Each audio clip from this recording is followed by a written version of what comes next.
ассалому алайкум тамошобинони азиз, барномаи тилоти ахбор аз телевизиони Тоҷикистон мустақиман манзуратон мегардонем. шоми дирӯз президенти ҷумҳурии Тоҷикистон пешвои миллат муҳтарам Эмомалӣ Раҳмон баъд аз иштирок дар саммити муштараки изтирории арабию исломӣ дар подшоҳии Арабистони Саудӣ ва конфронси 29-уми ҷонибҳои конвенсияи қолабии Созмони Милали Муттаҳид оид ба тағйирёбии иқлим дар шаҳри Бокуи Озарбойҷон ба ватан баргаштанд. Дар фурудгоҳи байналмилалии Душанбе президенти ҷумҳурии Тоҷикистон муҳтарам Эмомалӣ Раҳмонро раиси маҷлиси намояндагони маҷлиси олии ҷумҳурии Тоҷикистон, сарвазири ҷумҳурии Тоҷикистон, муовини якуми роҳбари дастгоҳи иҷроияи президенти ҷумҳурии Тоҷикистон ва дигар шахсони расмӣ истиқбол гирифтанд. рӯзи гузашта дар шаҳри Бокуи ҷумҳурии Озарбойҷон конфронси 29-уми ҷонибҳои конвенсияи қолабии Созмони Милали Муттаҳид оид ба тағйирёбии иқлим баргузор гардид, ки дар кори он президенти ҷумҳурии Тоҷикистон муҳтарам Эмомалӣ Раҳмон иштирок ва суханронӣ карданд.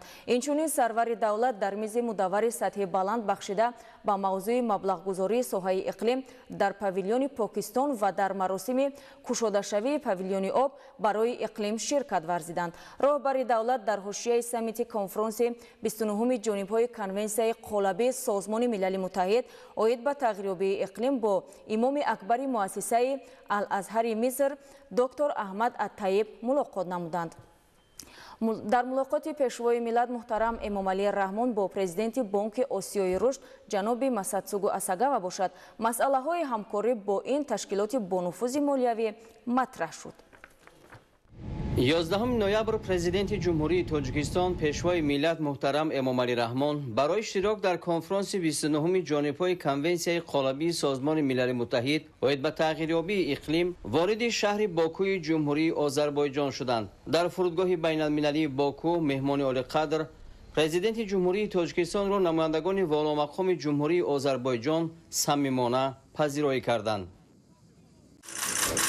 12 ноябр президенти ҷумҳурии Тоҷикистон пешвои миллат муҳтарам Эмомалӣ Раҳмон дар шаҳри Бокуи ҷумҳурии Озарбойҷон дар ҳошияи ҳамоиши конфронси 29-уми ҷонибҳои конвенсияи қолабии Созмони Милали Муттаҳид оид ба тағйирёбии иқлим бо имоми акбари донишгоҳи Ал-Азҳари Миср доктор Аҳмад ат-Таиб мулоқот намуданд. президенти кишвар муҳтарам Эмомалӣ Раҳмон дар оғози вохӯрӣ саҳми ин муассисаи илмию таълимиро дар омода кардани ҳазорон мутахассиси соҳаҳои гуногун ва тарғиби ғояҳои сулҳҷӯёнаву таҳаммулпазирӣ таъкид карданд.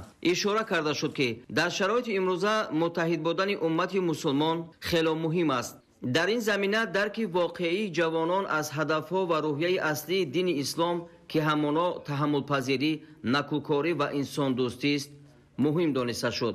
зикр гардид, ки айни замон дар бахшҳои гуногуни муассисаи таълимии Ал-Азҳар зиёда аз 200 шаҳрванди Тоҷикистон таҳсил мекунад. сарвари давлати мо дар ин робита аҳамияти танзими таҳсили донишҷӯёни тоҷикро дар асоси қонунгузории ду кишвари дӯсту бародар таъкид карданд. изҳори умед карда шуд, ки ҳамкории илмиву тадқиқотии муассисаҳои таълимиву илмии Тоҷикистон ва донишгоҳи Ал-Азҳар густариш хоҳанд ёфт. пешниҳод шуд, ки кормандони соҳаи дини Тоҷикистон барои табодули илмию амалӣ ва омӯзиши афкори таҳаммулпазирӣ ба давраҳои таълимии муассисаи Азҳар ҷалб карда шаванд. дар ҷараёни суҳбат ҳамчунин оид ба дигар мавзӯъҳои мавриди таваҷҷӯҳи муштарак гуфтугӯи судманд сурат гирифт.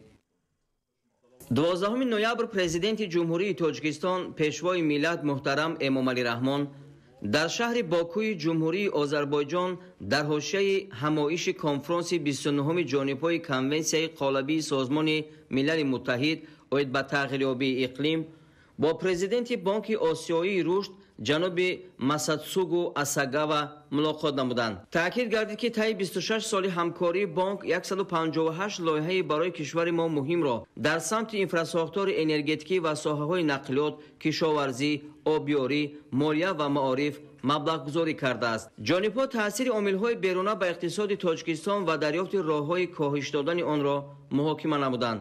барои тобовар кардани иқтисодиёт ба хавфу таҳдидҳои ҷаҳони имрӯза пеш аз ҳама ҷалби сармояи бештар ва идомаи ислоҳоти иқтисодӣ зарур шумурда шуд. таъкид гардид, ки ҷудо намудани маблағҳои грантӣ аз ҷониби шарикони рушд барои дастгирии раванди ислоҳот, буҷети давлатӣ ва татбиқи лоиҳаҳои афзалияноки Тоҷикистон ба манфиати کار خواهد بود. مسائل گسترش همکاری برای رشد ساحه‌های استحصالی در تاجیکستان از جمله صنعت و کشاورزی و ساحه گیدروانرژتیکا از موضوعات دیگری صحبت بودند. همچنین دایر به اشتراک بانک در سمت بلند برداشتن فعالناکی اقتصادی، انکشاف بازار مالیوی تاجیکستان، مساعدت بر روند رقمی کنانی ساحه‌های مختلف اقتصاد و جاری نمودن تکنولوژی‌های سبز اندیشه‌رانی صورت گرفت. محترم جناب رئیس، خانم‌ها و جنابان، با حکومت جمهوری آذربایجان و سازمان ملل متحد برای معمار نوازی و در سطح بلند برگزار نمودن چهاربین امروزه سپاسگزارم. در 5 سال آخر ما پیوسته شاهد سال و ماه‌های گرمترین در تمام دوره‌های مشاهده ها گشته ایستادیم. طبق گزارش کارشناسان سال 2024 نیز همچون سال گرمترین ثبت شد. وابسته به این ما را ضرور است که تلاش و عملهای خود را جهت حل مشکلات اقلیمی به مراتب زیاد کنیم. حاضرین گرامی، ما در اساس استراتژی رشد اقتصادی سبز خود نیت داریم که تا سال 2032 استحصال از انرژی را در کشور پوره از حساب منبع‌های تجدید شونده برآمده تا سال 2037 تاجیکستان را به کشوری سبز تبدیل دهیم. امروز علاقه 98% برق ما از حساب گیدروانرژتیکا یعنی انرژی سبز استحصال می شود و حصه تاجیکستان با کمترین نشانداد حجم پرتوهای گازهای گلخانه‌ای ما را در جهان در جای 130 قرار داده است. نقطه مهم دیگری می‌خواهم که توجه شما را به آن جلب نمایم مسئله پیوستگی زیچ آب و اقلیم می باشد. باعث خوشنودی است که در کاپ 29 اعلامیه آب برای عمل در ساحه اقلیم قبول می گردد. وابسته به این ما را ضرور است که به مسئله آبشوی با صورت پیریخ‌ها که در نتیجه پیامدهای تغییر اقلیم صورت می گیرد توجه مخصوص ظاهر نماییم. در این راستا با تشبث تاجیکستان مجمع عمومی سازمان ملل سال 2025 را سال حفظ پیریخ‌ها اعلام کرد. مطابق این قطعنامه روز جهانی پیریخ‌ها معین گردیده در نزد سازمان ملل بنیاد اعتماد حفظ پیریخ‌ها تأسیس داده شد. تاجیکستان حصه خود را در این بنیاد گذاشته از همه شریکان نیز دعوت به عمل می‌آورد که این اقدام را دستگیری کنند. همچنین در اساس این قطعنامه ماه می سال آینده در دوشنبه گذرانیدن کنفرانس بین‌المللی سطح بلند عاید به حفظ پیریخ‌ها به نظر گرفته شده است. در ادامه این موضوع با تشبث تاجیکستان و فرانسه از جانب مجمع عمومی سازمان ملل سالهای 2025 2034 همچون 10 ساله عمل برای دستگیری علم‌های یخشناسی اعلام گردید.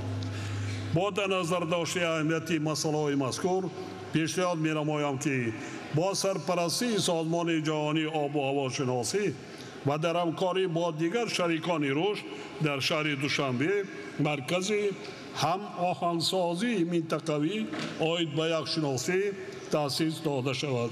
از توجهتان سپاسگزارم.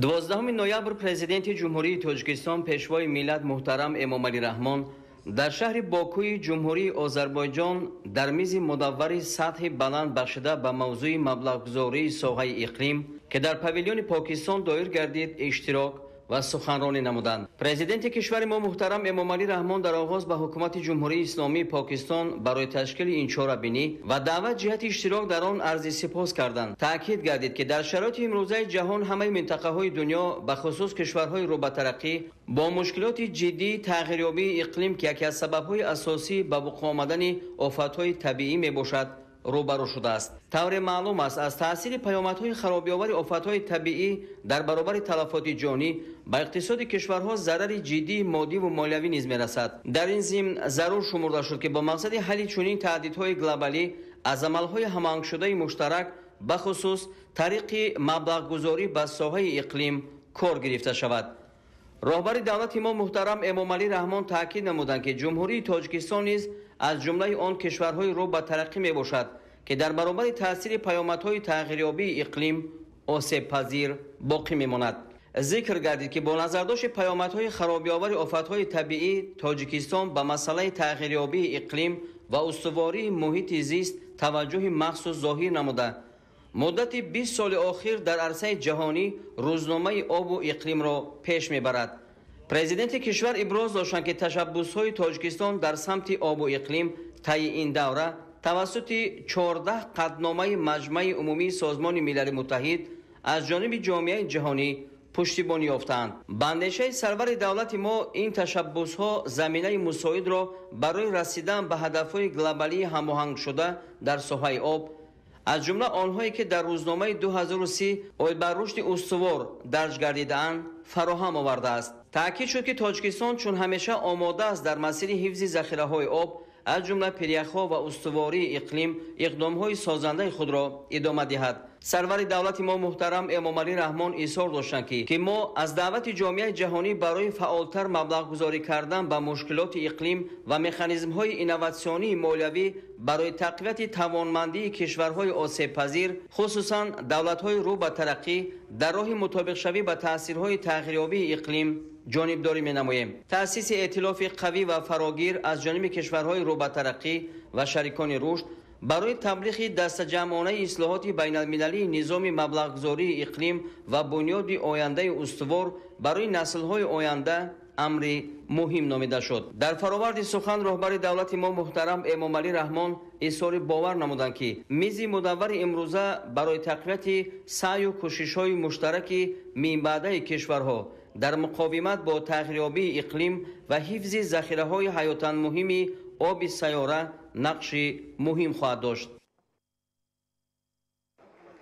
12 نوامبر پرزیدنت جمهوری تاجیکستان پیشوای ملت محترم امامعلی رحمان در شهر باکوی جمهوری آذربایجان در مراسم گشاده شوی پاویلیون آب برای اقلیم اشتراک و سخنرانی نمودند. پرزیدنت کشور محترم امامعلی رحمان تاکید کردند که آب و اقلیم همبستگی زیج دارند و مدیریت و استفاده عاقلانه آب در روند حل مشکلات اقلیم نقش کلیدی می‌بازد. اشاره کرده شد که در یک مدت نه چندان زیاد موضوع آب بخش‌های اساسی مندرجه کنفرانس‌های مربوط به اقلیم را فرا گرفت. با عقیده سرور دولت ما به این روند به شبهه کنفرانس‌های اقلیمی در گلاسگو، شرم الشیخ و دبی سهمی بازسازی گذاشتند. گفته شد که کشور ما زیاده از 12 سال است که مسائل آب را در روزنامه جهانی رشد با مرام و فعالانه پیش میبرد. در این ضمن تاجیکستان با نظرداشت پیوستگی زیچ روزنامه‌های آب و اقلیم با جایگاه خاص پیدا کردن موضوع آب در روند گفت‌وشنیدهای رسمی کنفرانس‌های اقلیمی پیوسته توجه ظاهر می‌نماید. سرور دولت محترم امامعلی رحمان ابراز داشتند که تاجیکستان در یک جایگی با شریکان خود موضوع مذکور را در چارچوب پنل سطحی بلند اوید به آب و اقلیم کنفرانس آبی سازمان ملل در سال 2023 روند آب دوشنبه و دیگر پلتفرم‌های مهم بین المللی پیگیری نموده است. ذکر کرده شد که تلاش‌های مشترک جانب‌های منفعت‌دار می‌توانند برای حل مشکلات آب و اقلیم زمینه خوب فراهم سازد. پرزیدنت کشور محترم امامعلی رحمان توجه اشتراکداران چهاربینی را به یکی از جنبه‌های مهم موضوع آب و اقلیم آبشوی با سرعت پریخ‌ها جلب نمودند. تاکید گردید که حفظ پریخ‌ها به مسئله مبرم روزنامه جهانی تبدیل یافته است. با تشبس تاجیکستان مجمع عمومی سازمان ملل متحد سال 2025 را همچون سال حفظ پریخ‌ها اعلان نمود. طبق قطعنامه در این خصوص قبول گردیده همچنین فاند اعتمادناک بین المللی اوید به حفظ پریخ‌ها تأسیس داده شد و تاجیکستان از اولین ها شده سهم مالیوی خود را به فاند مذکور گذاشت. اظهار داشتند راهبر دولت محترم امامعلی رحمان. همچنین تاکید گردید که در اساس قطعنامه مذکور سازمان ملل متحد تاجیکستان ماه می سال 2025 در شهر دوشنبه کنفرانس سطحی بلند اوید به حفظ پریخ‌ها را برگزار می‌نماید. پرزیدنت کشور محترم امامعلی رحمان هدف از برگزار کردن این همایش سطحی بلند را بالا بردن سطح آگاهی، مبادله معلومات و جلب بیشتر توجه جامعه جهانی به حل این مشکلات و همبستگی مسائل آب و اقلیم ارزیابی کردند. 12 نوامبر پرزیدنت جمهوری تاجیکستان پیشوای ملت محترم امامعلی رحمان در شهر باکو در حاشیه اجلاسی عمومی کنفرانس 29 جانب‌های کنونسیون قالبی سازمان ملل متحد اوید به تغییریابی اقلیم از پاویلیون ملی جمهوری تاجیکستان بازدید نمودند. پاویلیون ملی جمهوری تاجیکستان در حاشیه کنفرانس با مقصد معرفی تشبس‌های جهانی پرزیدنت جمهوری تاجیکستان محترم امامعلی رحمان اوید به مسائل تغییریابی اقلیم، حفظ پیریخ‌ها و ذخیره‌های آب و در این زمینه برای جلب توجه جامعه جهانی به آسیب پذیری کشور ما و تشویق سرمایه‌گذاران به تقویت همکاری مؤثر و باثمر آماده گشته است. پیر سنت‌الله سردار مرکز کمیونیکاسیون اتوماتیک و تکنولوژی آژانسی آب و هواشناسی کمیته حفظ محیط زیست نزد حکومت جمهوری تاجیکستان امروز ما در پاویلیون جمهوری تاجیکستان قرار داریم و این باعث خرسندی است که تاجیکستان همچون کشور تشبسکار در طول چند سال اخیر در موضوعهای مربوط به تغییریابی اقلیم و آب پیشصف همچون یک دولت تشبسکار شناخته شده است در بین جامعه جهانی و در همه اینو به نوبت گرفته حکومت جمهوری تاجیکستان این پاویلیون را همچون یک زمینه برای معرفی کردن تشبس پنجم حکومت جمهوری تاجیکستان از اون و پیشوای معظم ملت برای برگزار کردن کنفرانس بین المللی اوید به حفظ پیریخ‌ها که در بنقشه گرفته شده است در سال 2025 در شهر دوشنبه برگزار می‌گردد. این یک زمینه خوب میباشد برای معرفی کردن کنفرانسی درج گردیده و در اینجا بسیار چاره‌بینی هایی که مربوط به کنفرانسی مذکور ربطی کلان دارند بنقشه گرفته شده است و همه تشبس های حکومت جمهوری تاجیکستان در اینجا به نمایش گذاشته شده است. محترم سران دولت ها و رهبران هیئت ها، خانم و جنابان، با کمال میل همه شما را به همایش سطحی بلند بخشیده به حفظ پیریخ‌ها خیر مقدم میگویم. همزمان برابریت آذربایجان جهت مساعدت در برگزاری این نشست میnnatdاری خود را بیان می‌نمایم. ما این همایش را از جمله همچون آمادگی به اولین کنفرانس بین‌المللی باید به حفظ پیریخ‌ها که ماه می سال آینده در شهر دوشنبه دایر می‌گردد ارزیابی می‌نماییم. هدف اساسی چهارمین امروزه پیش از همه روانه کردن سعی و تلاش‌های جامعه جهانی برای پیشگیری از آبشوی با صورت میوه پیریخ‌ها و نگاه داشتن نظام‌های اکولوژی آنها میباشد. حاضرین گرامی، اهمیت خاصه ذخیره‌های آب و دسترسی به این منبع حیات مهم به همگان معلوم است. البته پیشرفت و شکوفایی همه کشورهای جهان از این گنج بی‌بها وابستگی دارد. امروز ما شاهد آن هستیم که زیر تاثیر تغییریابی اقلیم پیریخ‌ها که به طور عموم 75% منبع اساسی ذخیره‌های آبی آشامیدنی به حساب می‌روند با سرعت کاهش می‌یابد. باعث تذکر است که بر اثر این پدیده نامطلوب ساکنان منطقه‌های نزدیک به حریم از بالاروی سطح بر رنج خواهد داشت. مردم منطقه‌های بلندکو در این زمینه به خطر سیل آبخیزی و یرچ و ترم دچار گشتند. قلمروهای پایان‌ها باشد در تامین آب تازه آشامیدنی تنقیصی می‌کشند. برای مثال در تاجیکستان تقریباً 30% پیریخ‌ها در دوام نیم عصر گذشته آب شده از 14,000 پیریخ کشور زیاده 1,000 پاره نابود شده است. 13,000 پیریخ کوهی باقی مانده 60% منبع ذخیره‌های آبی منطقه آسیای مرکزی را تشکیل می‌دهد. محترم اشتراکداران همایش، قطعنامه مجمع عمومی سازمان ملل متحد اوید به اعلان سال 2025 همچون سال بین‌المللی حفظ پیریخ‌ها با ابتکار تاجیکستان و دستگیری جامعه جهانی محض با در نظر داشت مهمیت این مسئله قبول گردید. موافق این قطعنامه شروع از سال 2025 سنه 21 مارس همه ساله همچون روز جهانی پیریخ‌ها تشکیل می‌گردد. تاجیکستان در این نهاد بین‌المللی سهم مالیوی خود را گذاشته از دیگر دولت‌ها، سازمان‌های بین‌المللی و منطقه‌ای دعوت می‌نماید تا در این سهم حصه‌گزار باشد. کشور ما بر اساس قطعنامه سازمان ملل ماه سال 2025 در شهر دوشنبه اولین کنفرانس بین‌المللی را در موضوع حفظ پیرک‌ها دایر خواهد کرد. هدف از این سند مهم بین‌المللی ادامه عملهای موثر در مسئله حفظ پیرک‌ها و بلند داشتن آگاهی جامعه جهانی از این موضوع مبرم میباشد. تقویت فهمیش علمی ما در موضوع پیرک‌ها بی‌شبهه برای تهیه استراتژی‌های موثر حفظ پیرک‌ها و تأمین دسترسی درازمدت با آب نوشابه مساعدت خواهد. این امر میتواند در روند مبارزه با نارسایی آب و بالاروی سطحی بر نقش موثر داشته باشد. در برابر این جلب ذخیره‌های مالیوی جهانی به این مقصد از جمله به بنیاد مخصوص حفظ پیرک‌ها ضرور دانسته می‌شود. با مقصد آموزش دقیق تاثیر تغییرآبی اقلیم و پیرک‌های منطقه همزمان پیشنهاد می‌شود که با سرپرستی سازمان جهانی آب و هواشناسی و در همکاری با دیگر شریکان رشد در شهر دوشنبه مرکز آهنگسازی منطقوی عاید به یخشناسی تأسیس داده شود. حاضرین گرامی، تاجیکستان با وجود آنکه دارای ذخیره‌های فراوان آبی تازه از جمله پیک‌ها، کل‌ها و دریاهاست و مشکل‌های مربوط به آب پیوسته توجه مخصوص ظاهر می‌نماید.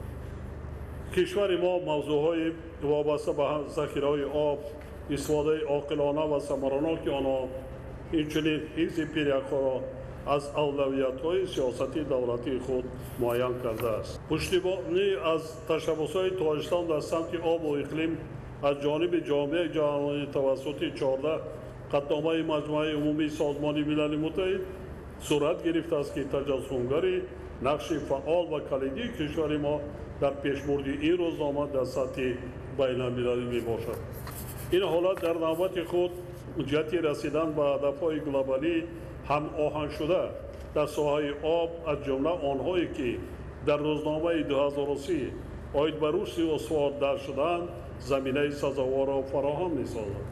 اطمینان کامل دارم که نتیجه های نشست امروزه برای غنی گردانیدن محتوای چاره‌بینی‌های کنفرانس 29 سازمان ملل عاید به تغییرات اقلیم سهمی باسازا خواهند داشت. این نتیجه ها همچنین برای بررسی در دیگر پلتفرم‌های بین‌المللی از جمله کنفرانس سه‌م سازمان ملل عاید به کشورهای رو به ترقی محصول در خشکی که به نزدیکی در بوتسوانا دایر می‌گردد مساعدت می‌کنند. باوریم که می‌باید نگرانی‌های همه ما در مسائل وابسته به آبشوی پیرک‌ها، نارسایی آب و خطرهای آفت‌های طبیعی مورد توجه مخصوصی جامعه جهانی قرار می‌گیرد. تاجیکستان عزم دارد در جریان کنفرانس بین‌المللی عاید به پیرک‌ها در سال 2025 به این مکالمه ادامه دهد. ما برای حل این مسائل مهم می‌توانیم در پلتفرم دوشنبه قرارهای مشخص و سودمند را برای تحکیم فعالیت جامعه جهانی در این مسیر محاکمه و قبول نماییم. در خاتمه به همه اشتراکداران در راه رسیدن به هدفهای در کنفرانس معین شده کامیابی آرزو می‌نمایم. از توجهتان سپاسگزارم.